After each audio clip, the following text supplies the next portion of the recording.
নেদারল্যান্ডসের ইনিংসে 7টা 2 হয়েছে, 1টা 3 হয়েছে, অর্থাৎ 7 দুগুণে 14 আর 3 যদি যোগ করেন তাহলে 17টা রান আসলে মাল্টিপল নাম্বার অফ অকেশনস ব্যাটসম্যানরা দৌড়ে নিয়েছেন।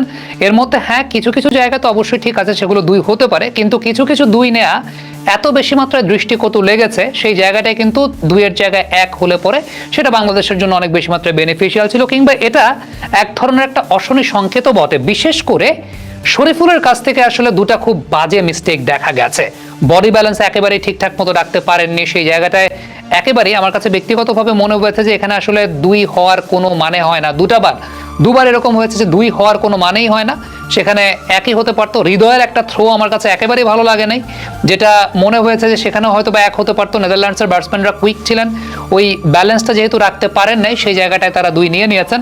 আরেকটা হৃদয় খুব ভালো 4 সেভ করেছেন ঠিকই, কিন্তু সেখানে আরেকটা রান সেভ করতে পারতেন। ব্যাটসম্যানরা 3 নিয়ে ফেলেছেন, সেখানে হয়তো বা আরেকটু কুইক হতে পারতেন, আরেকটা রান সেভ করতে পারতেন। সো সবকিছু মিলিয়ে ফিল্ডিং এর বডি ব্যালেন্স আমার কাছে খুব বেশি আপ টু দ্য মার্ক মনে হয়নি বাংলাদেশের। যদিও জাকের একটা ক্যাচ নিয়েছেন, অত্যন্ত দর্শনীয় একটা ক্যাচ তিনি নিয়েছেন। আমরা এটা নিয়ে আলাদা আরেকটা ভিডিও করেছি অনফিল্ডের পর্দায়, যেখানে তার জাম্পের টাইমিংটা, যে সময়টা তিনি জাম্প করেছেন, অ্যান্টিসিপেশনটা, ইট ওয়াজ টু গুড, ইট ওয়াজ ডেলিশিয়াস। আমার কাছে মনে হয় যে সবকিছু মিলিয়ে ওই ক্যাচটা খুবই ভালো ছিল। কিন্তু অ্যাপার্ট ফ্রম দ্যাট গ্রাউন্ড ফিল্ডিংয়ের জায়গাটাতে আমার কাছে মনে হয়েছে অনেক লুজ এফোর্ট ছিল। ইভেন মিড অন অঞ্চলে তাসকিন ফিল্ডিং করছিলেন, সেই জায়গাটাতেও কিছু কিছু জায়গায় আমার কাছে মনে হয়েছে যে রান লিক হয়েছে, যেগুলো হয়তো আর একটু এফোর্ট দেওয়াটা প্রয়োজন ছিল। আমরা দেখেছি ফিটনেস নিয়ে বাংলাদেশ টিম কিন্তু কাজ করেছে, নেথান কেলি কাজ করেছেন।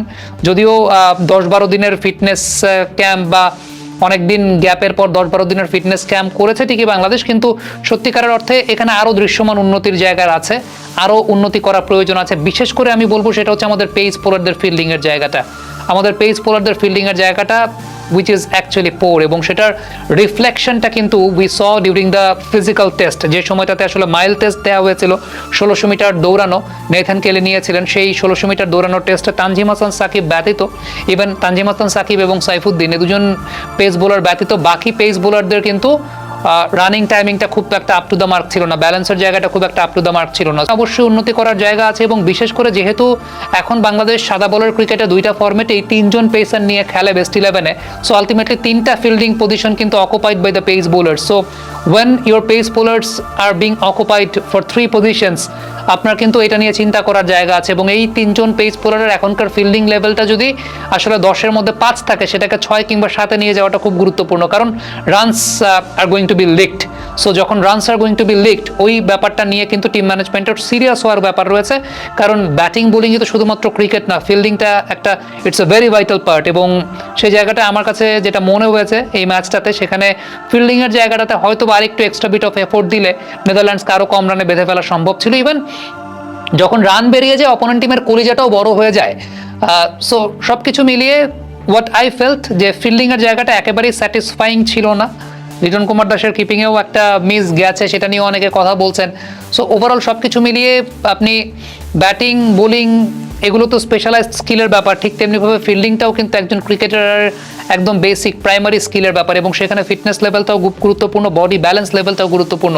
আমার কাছে যেটা মনে হয় যে নেথান কেলি যিনি আছেন ন্যাশনাল টিমের ফিটনেস ট্রেনার, পেস বোলারদেরকে নিয়ে আলাদা করে কাজটা করা উচিত খুব বেশি মাত্রায়, বিশেষ করে পেস বোলারদের ফিল্ডিংয়ের জায়গাটা। যদিও পেস বোলারদের ফিল্ডিং নিয়ে সবসময় বা পেস বোলারদের এই ফিটনেস নিয়ে সবসময় অনেকে কাজ করতে চান না, বিকজ অফ তাদের ইঞ্জুরির একটা ব্যাপার থেকে, ইঞ্জুরি ম্যানেজমেন্ট, ইঞ্জুরি প্রিভেনশন থেকে শুরু করে অনেক কিছু খুব সেন্সিটিভলি হ্যান্ডেল করতে হয়। আমাদের মনে হয় যে এই জায়গাটা নিয়ে আলাদা করে একটু চিন্তা করা দরকার, যে পেস বোলারদের ফিল্ডিংয়ের ওই জায়গাটা আমরা কিভাবে সব কিছুকে ব্যালেন্স করে মিনিমাইজ করে করতে পারি। আদারওয়াইজ এশিয়া কাপের মতো মঞ্চে কিংবা সামনে ওয়ার্ল্ড কাপ আছে, বড় মঞ্চে কিন্তু এই ফিল্ডিংটা একটা অনেক বড় ভাইটাল ফ্যাক্টর হতে যাচ্ছে। থ্যাংক ইউ সো মাচ এত